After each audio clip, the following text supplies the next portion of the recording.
बज गया बिगुल, बिछ गई चुनावी विशाल। किसका बजेगा डंका और किसकी होगी मान।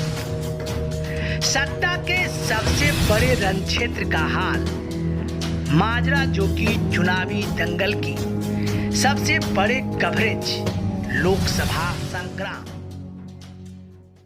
आम चुनाव को लेकर सरगर्मियां एकदम बढ़ी हुई हैं।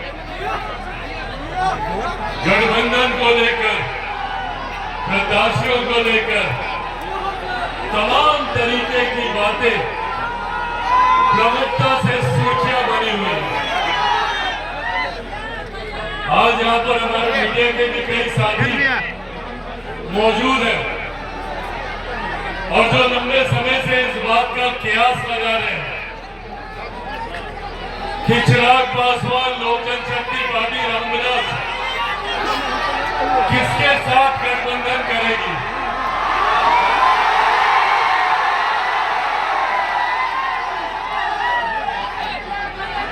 किसके साथ हम लोग आने वाला चुनाव मिलकर लड़ेंगे। मीडिया के तमाम मेरे साथी लगातार इस बात का कयास लगा रहे हैं, तो मैंने सोचा कि आज अपने संबोधन की शुरुआत इसी बात से करते हैं।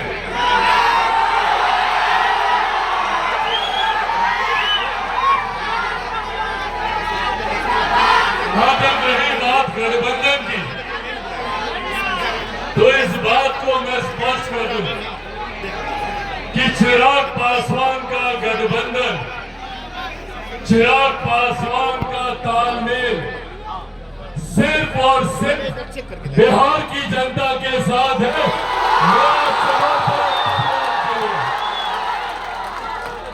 चिराग पासवान जब तक जिएगा, जब तक मेरे शरीर में लहू का एक भी कतरा रहेगा, मैं सिर्फ और सिर्फ बिहार और बिहारियों के लिए समर्पित रहूंगा। ये बात आज स्पष्ट है। चिराग पासवान को कभी न सत्ता का मोह रहा, न सत्ता का लालच रहा। मेरे नीति, मेरे सिद्धांत, मेरे आदर्श सिर्फ और सिर्फ बिहारियों के लिए समर्पित है और उन्हीं के लिए ही ये गठबंधन है। और साथियों, आज इन बातों का महत्व और ज्यादा बढ़ जाता है। आज जब हम लोग चुनाव की पूर्व संध्या पर यहाँ एकत्रित हुए हैं, आज जब हम लोग चुनाव से ठीक पहले यहाँ एकजुट हुए हैं, तो ये कुछ ऐसी अहम बातें हैं जो मैं आप लोगों के साथ साझा करना चाहता हूं। कई सरकारें आई, कई सरकारें गई, कई गठबंधन हुए, कई गठबंधन टूटे, पर आज भी हमारे प्रदेश की समस्याएं वही की वही मौजूद है। आज यही आग्रह करने आप लोगों से आया है।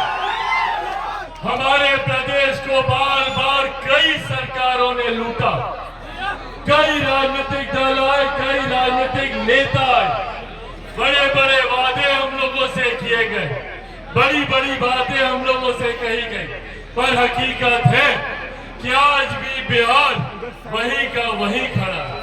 बल्कि हर बीते साल के साथ बिहार बर्बादी की ओर अग्रसर हुआ। आज भी हमारे बिहार के युवा मजबूर हैं यहाँ से पलायन करने के लिए।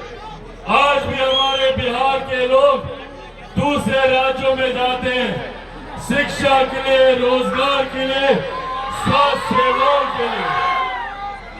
आज भी हमारे प्रदेश में छोटी छोटी मूलभूत जरूरतें सबसे बड़ी समस्या बना हुआ। आज ये चुनाव का समय है जब हम लोग को सही फैसले, सही निर्णय लेने, चुनना है हम लोग को कि आज तक जो लोग हमारे साथ, हमारे बीच बड़े बड़े वादे करके आए, उन लोगों ने। देखिए, सीट बंटवारे का फैसला माननीय मुख्यमंत्री जी जैसे ही आएंगे अपने प्रवास से, तो उसी समय हो जाएगी। 14 तारीख आप मान के चलिए कि 14 तारीख को सीटों का बंटवारा हो जाएगा। लगभग फार्मूला सेट हो गया है और लगभग वो फाइनल बस टच देना है उसको, वो स्पष्ट हो जाएगा, सबके सामने प्रकाशित हो जाएगा। देखिए, अब सुनी सुनाई बात पर मत जाइए, हाजीपुर हमारा फाइनल है। हाजीपुर से वर्तमान में सांसद हमारे नेता हैं, स्वर्गीय रामविलास पासवान जी अपना राजनीतिक उत्तराधिकारी बनाकर गए हैं, और माननीय प्रधानमंत्री जी तो मित्र रहे हैं स्वर्गीय रामविलास पासवान जी के, तो वो जानते हैं कि पशुपति कुमार पारस जी किस विचारधारा के लोग हैं। तो हाजीपुर से हम लड़ेंगे, और ये तो भीष्म प्रतिज्ञा है ना, इसमें तो कहीं कोई समझौते की गुंजाइश ही नहीं है। हमारी 5 सीटें हमको स्पष्ट रूप से, जो हमारे साथ सांसद रहे हैं, तो हम लोग बोलते हैं कि पहलवान दिखाइए, तो हम तो अपने पहलवानों का बायाप्ते परेड भारतीय जनता पार्टी के राष्ट्रीय अध्यक्ष आदरणीय जेपी नड्डा जी के समक्ष कर चुके हैं। तो इसमें कहीं कोई इफ बट की बात नहीं है। हमारी 5 सीटें हमको मिलने जा रही हैं। जी बिल्कुल, माननीय मुख्यमंत्री जी जैसे ही आएंगे फाइनल टच देकर, वो सभी सीटों की घोषणा दिल्ली में हो जाएगी। आप देख लीजिएगा 14 तारीख को जैसे ही सीटों पर अनाउंस होगा, चिराग पासवान इस गठबंधन से बाहर निकलकर 40 सीट पे अपना उम्मीदवार खड़ा कर देंगे। संभव तो हो सके तो विलय कर जाएंगे राष्ट्रीय जनता दल में, चूंकि उनके राजनीतिक अभिभावक आदरणीय लालू प्रसाद यादव जी रहे हैं, और तेजस्वी प्रसाद यादव के संपर्क में ये तो दुनिया जानती है। उनके जो अभी आचरण हैं, किसी भी गठबंधन में रहकर किस तरीके से दबाव और प्रेशर पॉलिटिक्स किया जाता है। अपने को हनुमान बोलते हैं, लेकिन ये कलयुगी हनुमान है। सतयुग के जो हनुमान थे प्रभु श्री राम की भक्ति और आराधना करते थे, लेकिन ये कलयुग के हनुमान है कि ये यहाँ पर प्रेशर पॉलिटिक्स और ब्लैकमेल की राजनीति अपने ही राम से कर रहे हैं, तो ये फर्जी हनुमान है। सर, सीट शेयरिंग को लेकर वो समय पर होगा, उसमें कहीं कोई प्रॉब्लम नहीं है, और सक्षम नेतृत्व है। पूरा राष्ट्र जिसको अपना परिवार मानता है, और जो पूरे राष्ट्र को परिवार मानते हैं, तो कहीं कोई समस्या है ही नहीं। किसी के साथ कोई प्रॉब्लम नहीं, कोई नाराजगी नहीं। आज देश के अंदर मात्र एक नेतृत्व जिसका सब जयकारा लगा रहा है, सब स्वीकार कर रहा है, और देश का मान सम्मान स्वाभिमान बढ़ा रहे हैं।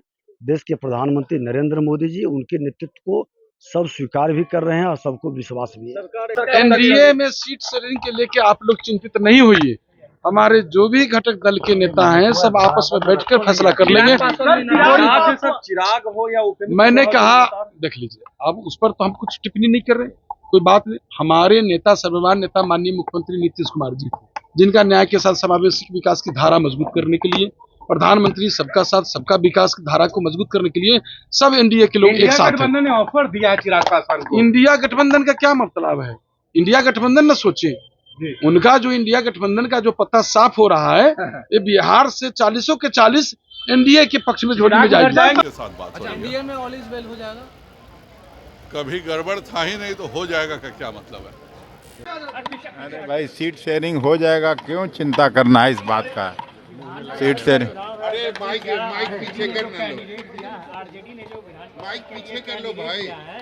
अरे यार, ये किसका है? थोड़ा तो आपस में कोई कंफ्यूजन थोड़ा ही है। सबको पता है कि महागठबंधन सरकार रहते हुए हमने शोषितों, वंचितों, पिछड़ों, अति पिछड़ों के लिए 75% आरक्षण की व्यवस्था की। हमने जातीय गणना करा करके उनके हक और अधिकार को देने का कार्य किया।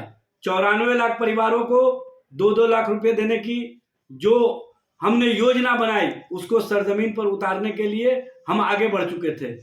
भारतीय जनता पार्टी के नेता और केंद्रीय गृह मंत्री अमित शाह जी, आप आए थे पटना, तो आपको बताना चाहिए था कि बिहार की तर्ज पर केंद्र सरकार भी जनगणना के कार्य के साथ जातीय जनगणना कराने का कार्य करेगी। बिहार के तर्ज पर ही 75% आरक्षण की व्यवस्था केंद्र के स्तर से करेगी। लेकिन आपने इस संबंध में एक शब्द नहीं कहा। आप जिस तरह से लोगों के बीच भ्रम फैलाते हैं, वह स्पष्टता लोगों को भी पता है कि भारतीय जनता पार्टी, जनता दल यू शोषितों, वंचितों, पीड़ितों, पिछड़ों, अति पिछड़ों के हक और अधिकार के प्रति कभी चिंतित नहीं रही।